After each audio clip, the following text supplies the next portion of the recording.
다윗과 골리앗이라는 이 서로 대비적으로 관계된 이 용어는요, 우리 그리스도인들뿐만 아니라 그리스도인이 아닌 사람들에게도 너무나 잘 알려진 용어지요. 경영학에 대해서 많은 책을 썼던 말콤 글래드월이라는 작가가 있는데요, 그의 책 다윗과 골리앗, 거인을 이기는 기술이라는 책에서 그는 이 세계의 대결에 꽂힌 이유를 말합니다.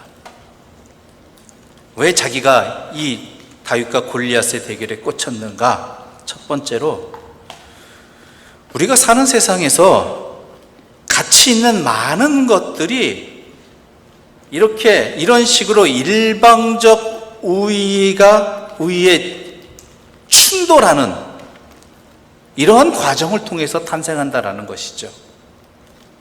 누가 보아도 압도적으로 불리한 상황에 결연히 맞서는 이 행동이 세상의 위대함과 또한 아름다움을 만들어냈다라는 것입니다.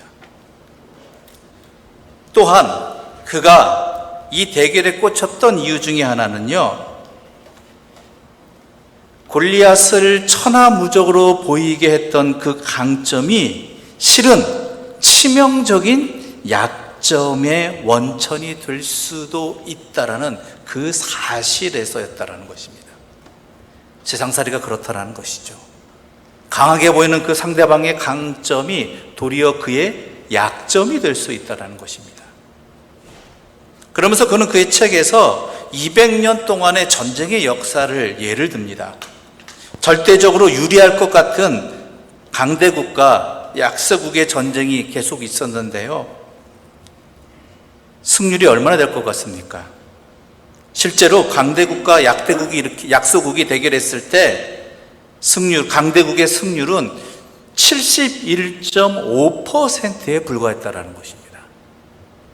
즉 3번 중에 한 번꼴은 약소국이 이겼다라는 것이죠. 근데 이것을 또한 더 넘어섭니다. 뭐냐면 더욱이 약소국이 게릴라전으로 맞설 때에는 이 약소국의 승률이 확 올라가가지고 63.5%에 달한다는 것이죠. 즉 3번 중에 2번 가까이는 이긴다는 것입니다. 강대국과의 대결에서. 그 예가 나오는 게 베트남입니다.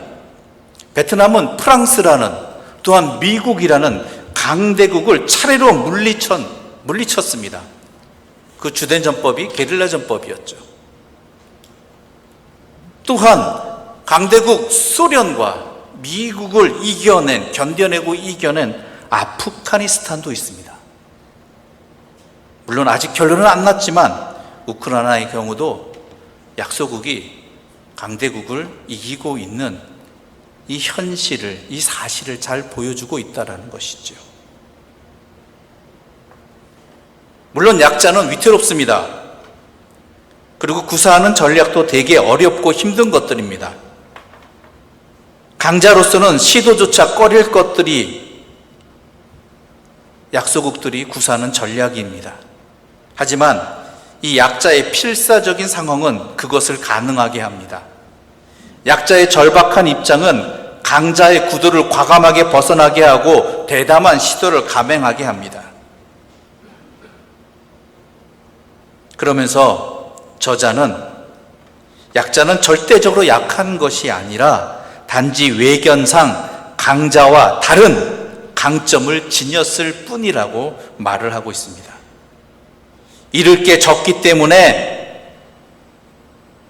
강자와는 다른 생각과 다른 방법으로 선택과 그것을 진행할 수 있는 용기와 결단력이 있게 된다는 것이죠.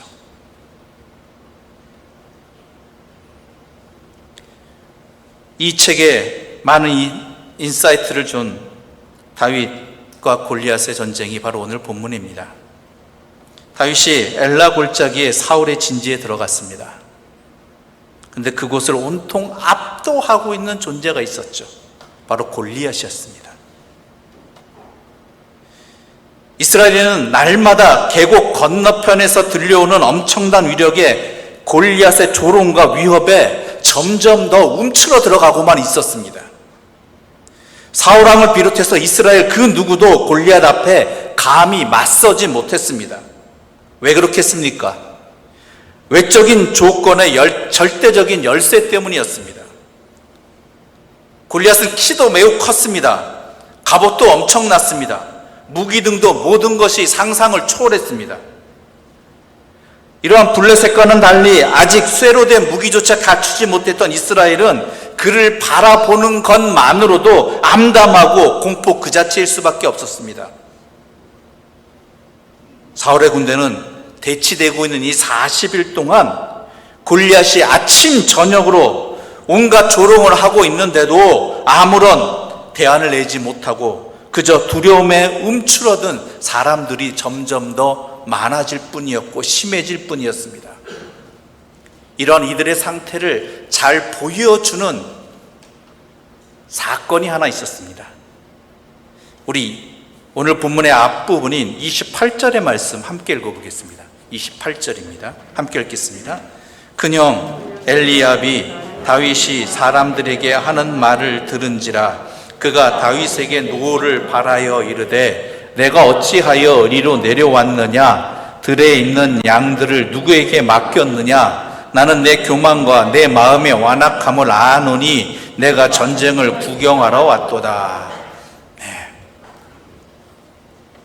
큰형 엘리압이 다윗에게 자기 동생 다윗에게 한 말입니다. 어떻게 들리십니까? 다윗이 그냥 자기 혼자 온 겁니까? 아버지가 형들을 돌아보라고 알아보라고 말씀하셔서 그 말씀에 순종해서 왔습니다. 자기 멋대로 온 것 아니에요. 그뿐만이 아니죠. 아버지의 심부름입니다. 빵 10덩이와 치즈 10덩어리를 가져왔다고 되어 있습니다. 여러분, 우리가 생각하는 빵이 아닙니다. 그 크기가 아닙니다. 이 빵은 엄청난 크기입니다. 당시의 빵이라는 것은 며칠 동안 여러 사람이 먹을 수 있는 그러한 크기를 가지고 있고 또한 무게도 가지고 있는 빵입니다.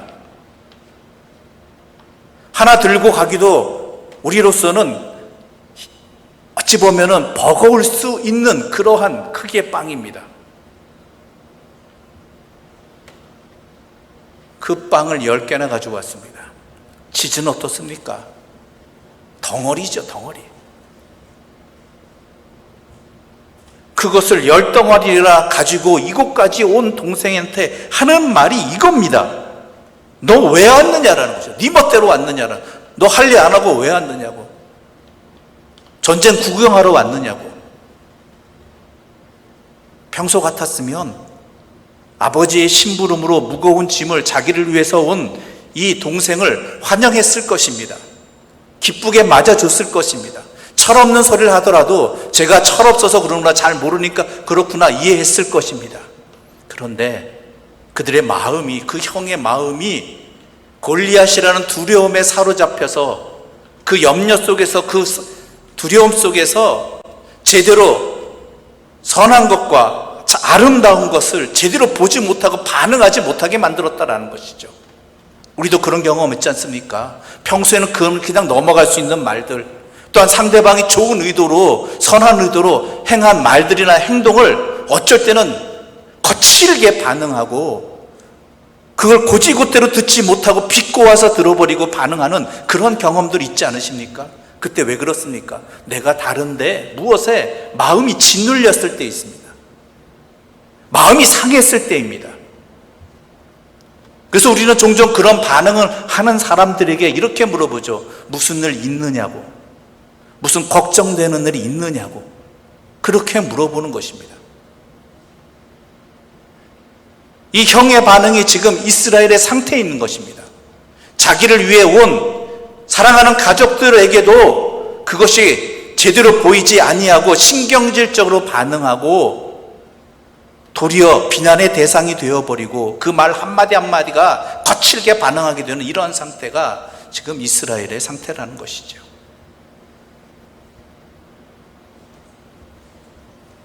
그렇습니다. 우리의 시선이, 우리의 마음이 이러한 악에 의해서 지배될 때 우리에게 다가오는 것들을 제대로 볼 수 없게 되고 제대로 반응할 수 없게 됩니다. 정신 차려야 되는 것입니다.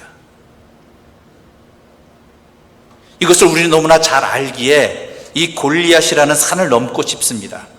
무력하게 주저앉거나 현실 운운하면서 체념하면서 살아가고 싶진 않습니다. 다윗이 골리앗을 이겼듯이 우리도 골리앗이라는 이 두려운 현실을 이겨내고 싶습니다. 그러길 원한다면 우리는 이 말씀을 통해서 이 말씀에게 도리어 물어야 되는 것이죠. 도대체 다윗에게 없었던 것과 있었던 것이 무엇인지 물어봐야 하고, 우리가 골리앗과 같은 현실을 어떻게 넘어야 하는지 우리는 이 성경 말씀 앞에 물어야 하는 것입니다.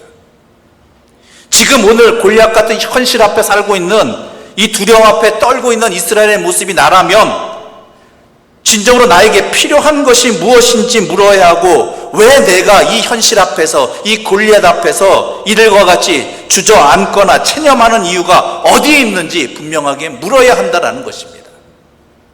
왜냐하면 성경은 우리에게 말씀해 주시기 때문입니다. 구하는 자에게 들려주시는 하나님의 음성이 분명히 있기 때문입니다. 다들 현실 탓을 합니다. 현실이 골리앗 같을수록 더욱 그러합니다. 아무 소리 들리지 않습니다. 아무것도 보이지 않습니다. 골리앗과 맞서 싸우려면 골리앗에 버금가는 조건을 갖추어야 한다고 생각합니다. 그 조건을 갖추기까지는 모든 것이 중단되어집니다. 생각조차도. 마치 이스라엘이 골리앗의 그 비웃음에, 조롱에 아무 말하지 못하고 그저 움츠려 있는 것처럼 그 조건이 갖춰질 때까지, 될 때까지 아무 반응 못하고 죽은 듯이 가만히 있는 게 우리들입니다. 세상에 귀를 기울이면서 남들보다 하나라도 더 이루기 위해서 전전긍긍합니다. 그런데 생각해 보십시오. 과연 골리앗에 버금가는 준비가 가능한 겁니까? 그 생각은 안 해보셨습니까? 지금 없는 저 골리앗 같은 큰 체력과 또 무기를 갖춘 사람이 우리 가운데 있겠습니까? 아니, 저 블레셋이 가진 철제 무기가 없는 우리들에게 지금 당장 생기겠습니까? 아니, 또한 그렇게만 하면 모든 것이 다 해결되는 것인가요? 우리는 생각합니다. 일단 먼저 골리앗처럼 되어야 한다라고 생각합니다. 남들에게 주눅들지 않을 만큼 어떤 소유와 스펙들 같은 것이 필요하다라고 생각합니다. 이건 뿌리 깊은 신념과도 같습니다. 현실을 넘어서는 유일한 해결책이 바로 이것밖에 없다라고 스스로 받아들입니다. 그런데요, 우리가 오늘 성경을 통해서 눈여겨봐야 하는 것은 다윗 또한 조건이 다르지 않았다라는 것입니다. 이스라엘과 조건이 다르지 않았어요. 아니, 다윗은 더 심했다라는 것입니다. 그는 군인이 아니었습니다. 군인인 형들의 안부를 알아보려고 거기까지 간 목동이었습니다. 전투에 참여한 적도 없습니다. 최고의 무기로 무장하지도 않았습니다. 도리어 갑옷을 입고 칼을 차는 것이 불편해할 정도였습니다. 골리앗에게 모든 것이 다 있다라면 이 다윗에게는 다 없었습니다. 그런데 여러분이 잘 아시는 대로 다윗은 그렇게 해서 이긴 것이 아니라는 것이죠. 다윗의 힘은 다른 데 있었다라는 것입니다. 골리앗만이 골리앗을 이길 수 있다라는 그 현실 앞에서 그는 골리앗을 벤치마킹하지 않았습니다. 세상은 칼과 창으로 승부하지만 그것만이 답이 아니다라고 하는 것입니다. 골리앗에 버금가는 조건을 갖춰야지만 골리앗과 맞설 수 있다는 생각도 잘못된 생각이라고 다윗은 말하고 있는 것입니다. 칼과 창이 아닌 것으로 살아가는 길이 있으며 다들 골리앗이 되려고 하지만 골리앗 아닌 다윗으로 살아가는 아예 다른 길도 분명히 있다라고 말하고 있는 것입니다. 성도 여러분, 왜 없는 것만 생각하십니까? 왜 남들과 똑같은 줄에 서려고 하십니까? 골리앗 앞에서 다윗은 우리가 놓치고 있는 것을 분명히 보여주고 있습니다. 외적인 조건들이 전부라고 하는 현실 앞에서 그는 아예 다른 방법으로 골리앗을 이겨냈다라는 것이죠. 그것이 무엇입니까? 39절과 40절의 말씀입니다. 제가 39절을 읽을 테니 여러분 40절 읽어주시기 바랍니다. 다윗이 칼을 군복 위에 차고는 익숙하지 못함으로 시험적으로 걸어보다가 사울에게 말하되 익숙하지 못하니 이것을 입고 가지 못하겠나이다 하고 곧 벗고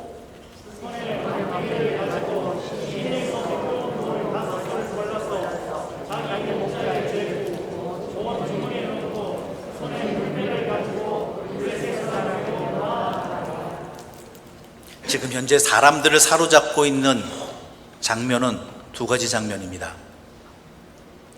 골리앗이 있는 장면입니다. 한쪽에는 골리앗이 외치고 있고 그와 함께한 기세등등한 블레셋 군대가 있습니다. 또 다른 편에는 다른 장면 어떻습니까? 그 골리앗 앞에서 두려워하며 침묵하고 있는 이스라엘 군대가 있습니다. 우리에게는 이 두 장면만 보입니다. 어느 쪽의 입장이든 이 두 장면 속에 있습니다. 그런데 다윗은 이 두 장면이 아니라 새로운 장면을 만들어냅니다. 그는 블레셋 앞으로 간 것도 아니고 이스라엘 군대로 들어간 것도 아닙니다. 어디로 갔습니까? 시냇가로 갔다라는 것입니다. 시냇가로 갔습니다.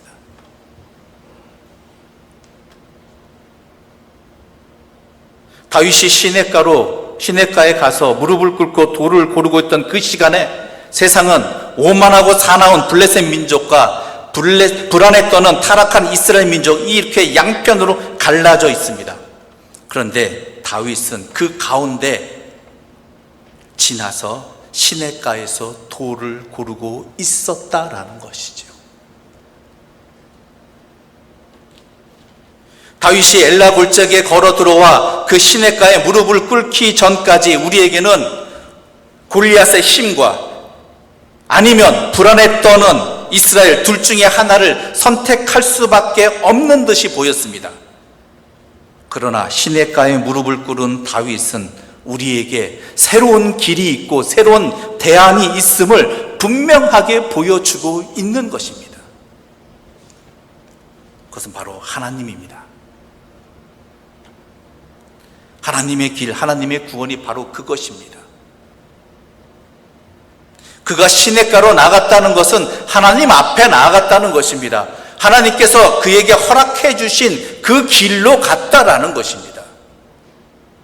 하나님의 이름을 의지하고 있다라는 것입니다. 하나님의 구원은 칼이나 창과 같은 외적인 조건에 있는 것이 아니라는 것을 그는 그 시냇가에 갈므로써 그것을 통해서 모두에게 보여주고자 한 것입니다. 다르게 이길 수 있는 방법을 보여주고 있는 것입니다. 다들 똑같이 살아갈 수밖에 없다고들 생각들 하지만 그는 다르게 생각했고 다르게 행동했습니다. 그게 그리스도인입니다. 우린 과연 어떻습니까? 우리는 세상 사람들과 똑같은 방법과 길을 생각하고 있지는 않습니까? 하나님께 간구하는 것들이 블레셋의 힘을 달라고, 블레셋의 무기를 달라고, 하나님의 길이 아니라 블레셋의 방법을 추구하는 그러한 간구를 드리고 있지 않느냐라는 것이죠. 우리에게 좀 더 많은 소유를 허락해 주시고 좀 더 많은 스펙을 허락해 주시고 그리해서 저 블레셋 못지 않은 그 무엇들을 갖추게 해 주셔서 저들과 싸우게 하여 주십시오라고 그렇게 세상 사람들과 다를 바 없는 간구를 하고 있는 것은 아니냐라는 것이죠. 그 길뿐이라고, 하나님마저도 그 길로 몰아버리는 그러한 모습을 우리가 보이고 있지 않느냐라는 것이죠.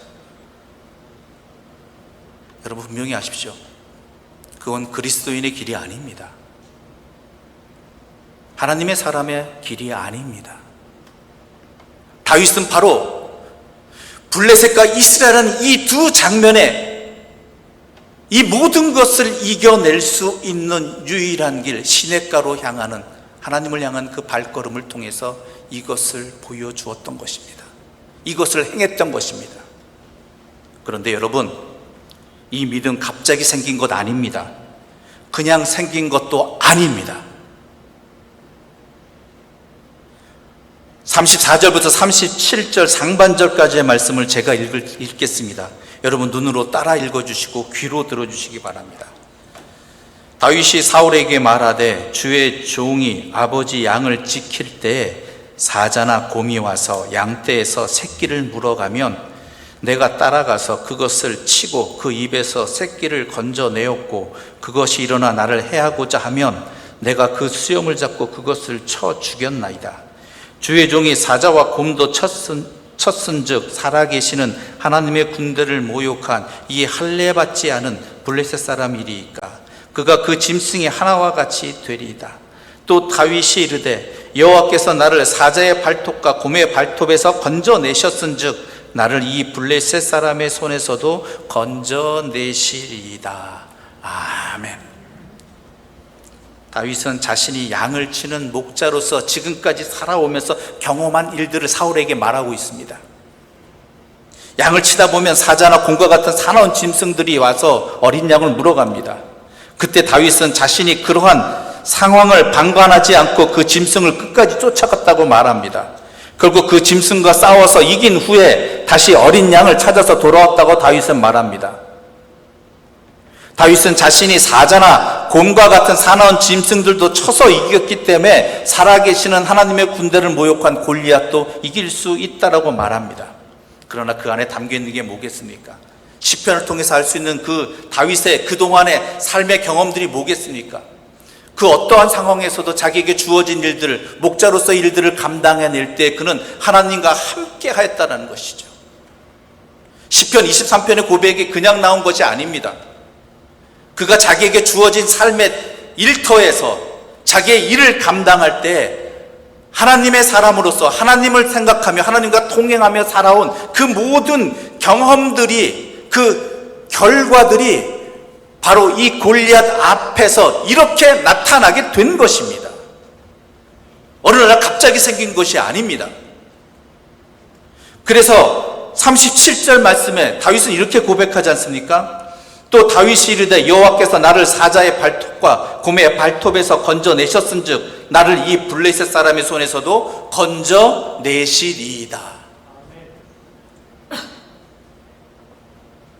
다윗은 자신이 목자로 양을 치면서 경험했던 그 모든 일들이 하나님이 함께 하셨기 때문에 가능했다라고 말하는 것입니다.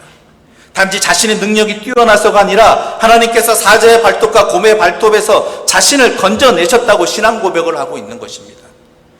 그렇기 때문에 하나님이 이번에도 동일하게 골리앗의 손에서 자신을 건져내실 것이라고 믿을 수 있었던 것이지요. 그런데 여러분, 다윗이 전에 사나운 사자와 무서운 곰과 싸울 때 전혀 무섭지 않았을까요? 그리고 지금 골리앗과 싸울 때에도 다윗의 마음에 두려운 마음이 일체 없었을까요? 분명히 다윗은 사자와 곰과 싸울 때에도, 지금 골리앗과 싸우기 원할 때에도 그의 마음에는 두려움이 있었을 것입니다. 그러나 그 두려움보다 더 큰 확신이 다윗의 마음을 사로잡고 있었다라는 것이죠. 지금까지 함께 하신 하나님이, 목자로서 내가 살아오면서 경험한 나와 함께 하신 하나님이, 과거의 신앙적 체험이 오늘 나에게도 여전히 주님께서 역사하실 것이라는 현재의 다윗을 붙잡고 있었다라는 것입니다. 다윗이 골리앗과 싸울 수 있었던 이유는 어린 소년의 무모한 용기가 아니었습니다. 다윗은 과거의 신앙적인 체험의 기반을 통한 하나님에 대한 신뢰 때문에 골리앗과 싸울 수 있었습니다. 이스라엘이 잊은 게 바로 이겁니다. 출애굽해서 광야에서 그리고 이곳에서 가나안을 정복하기까지 사사시대에 걸쳐서 그들을 지켜주시고 함께 해주시고 모든 외적들을 이기게 해주신 그 하나님의 과거의 신앙의 경험들을 잊어버린 것입니다. 왜요? 골리앗이라는 현실 앞에서 그것의 시선이 뺏겨서 자기의 영혼을 빼앗겨버리고 자기의 경험을 빼앗겨버리고 자기의 은혜를 빼앗겨버린 것입니다. 다윗은 그렇지 않았다라는 것이죠. 그래서 시냇가로 나간 것입니다. 돌을 고른 것입니다. 만약 다윗이 과거의 자신의 신앙의 경험들을, 이 체험들을 잃어버렸다면 다윗 역시 다른 이스라엘 백성들처럼, 군대들처럼 벌벌 떨면서 어찌할 바를 몰랐을 것입니다. 여러분, 우리에게 모두에게는 우리의 신앙의 과거의 체험들이 있습니다. 그것은 단지 우리들에게 종교적인 자랑거리가 아닙니다. 과거의 신앙 체험을 간증한다고 말하면서 교묘하게 자신에게 초점을 맞추면서 자기 자신을 신앙으로 포장하는 그런 자랑거리로 삼아서는 안 됩니다. 믿음으로 현재를 살지 못하면서 과거의 신앙만을 추억하며 나도 한때 믿음이 좋았다라는 식의 거짓 위안을 삼아서도 안 되는 것입니다. 과거의 신앙 체험은 언제나 현재 나의 삶과 연결되어야 되고, 특히 위기 상황에 빠졌을 때 우리들의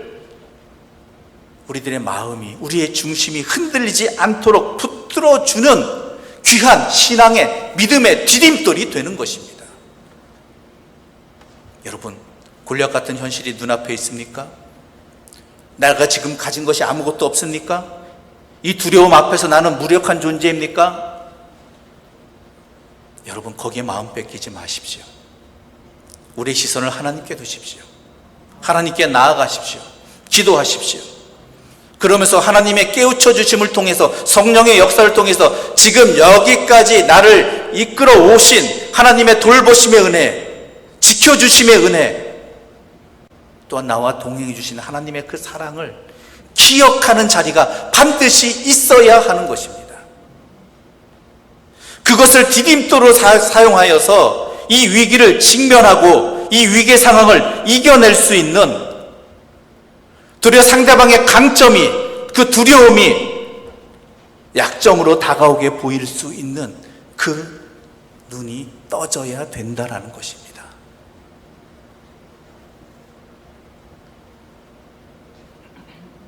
이 과거의 신앙의 우리의 경험들은요, 은혜는요, 오늘 현재를 믿음으로 살게 해주시는 하나님의 격려의 손길입니다. 지금까지 내가 너와 함께한 것처럼 지금 이 순간뿐만 아니라 앞으로도 너와 함께한다라는 하나님의 격려의 음성이라는 것이죠. 우리는 그리스도인입니다. 하나님의 은혜 가운데 살아가는 사람들입니다. 이 다윗의 이야기에서 우리는 골리앗에 사로잡히는 그러한 인생이 아니라 하나님께 사로잡히기를 택하는 그러한 지혜로운 하나님의 사람들이 되시기를 바랍니다. 세상이 그렇게 한다 할지라도 우리는 세상에 그런 모습을, 시냇가로 향하는 다윗의 모습을 보여줄 수 있는 주님의 도구가 되어지기를 바랍니다.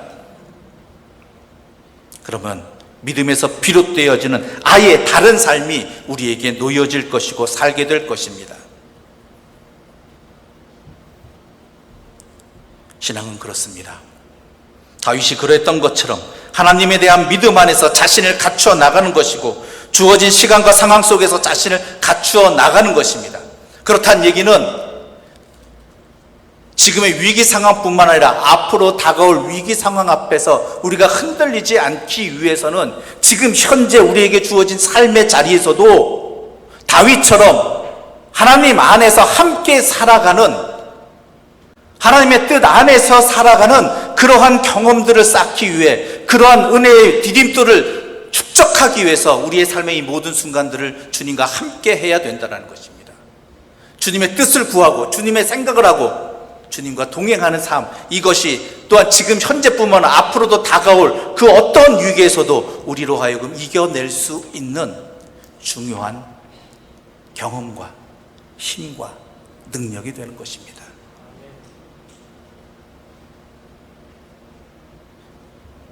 그런 은혜가, 그러한 길이 우리 자신에게도, 무엇보다 우리를 통해서 세상이 발견하게 되고 그 은혜를 누리는 이스라엘 백성들처럼 그 기쁨으로 이 골리앗을 이겨낼 수 있는 하나님의 귀한 사람들, 또한 세상을 향한 하나님의 빛과 소금의 도구들 되어지는 우리 모두가 되기를 간절히 소망합니다. 기도드리겠습니다. 하나님 아버지, 감사합니다. 우리에게 놓여진 이 현실의 두려움 앞에 우리는 마음을 빼앗겼습니다. 우리의 영혼도 빼앗겼습니다.